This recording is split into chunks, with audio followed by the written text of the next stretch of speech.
असांजी दिल सहाबा सां मोहब्बत आ सहाबा सां बुत भोर करण वारा तौहीद मञण वारा बुत भोर करण वारा तौहीद मञण वारा कुरान पढ़ण वारा कुरान पढ़ण वारा असांजी दिल सहाबा सां मोहब्बत आ सहाबा सां बुत भोर करण वारा तौहीद मञण वारा कुरान पढ़ण वारा कुरान पढ़ण वारा असांजी दिल सहाबा सां सियासत सदाकत शराफत सिख्या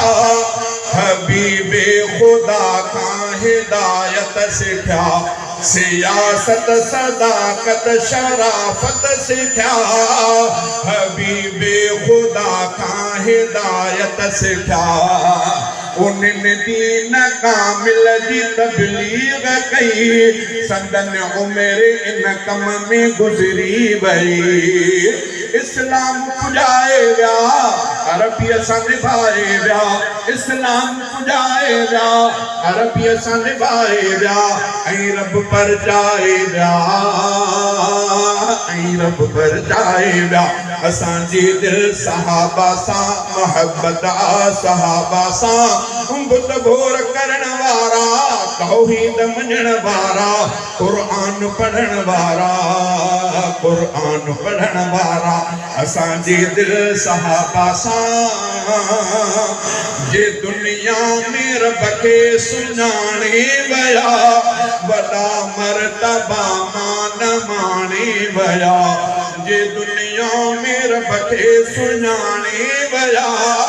वॾा मर्तबा मान माणे विया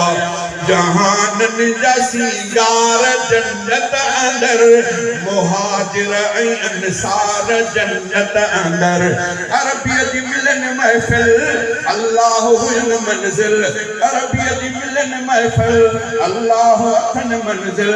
इंसान आ मुंहिंजी दिल इंसान आ मुंहिंजी दिल असांजी दिल सहाबा सां मोहब्बत आ सहाबा सां बुत भोर करण वारा तौहीद मञण वारा कुरान पढ़ण वारा कुरान पढ़ण वारा असांजी दिल सहाबा सां बदर उहद खैबर में जिन सिर ॾिना खुदा तिन खे जन्नत अंदर घर ॾिना बदर उहद खैबर में जिन सिर ॾिना खुदा तिन खे जन्नत अंदर घर ॾिना थियो तिन खां अल्लाह राज़ी रहीम ऐं ख़ुशि आ उन्हनि खां मोहम्मद करीम ईमान में आला से अखलाक में बाला से ईमान में आला से अखलाक में बाला से ईमान में आला से अखलाक में बाला से दुनिया में उजाला से दुनिया में उजाला से असांजी दिल सहाबा सां मोहब्बत आ सहाबा सां बुत भोर करण वारा तौहीद मञण वारा कुरान पढ़ण वारा कुरान पढ़ण वारा असांजी दिल सहाबा सां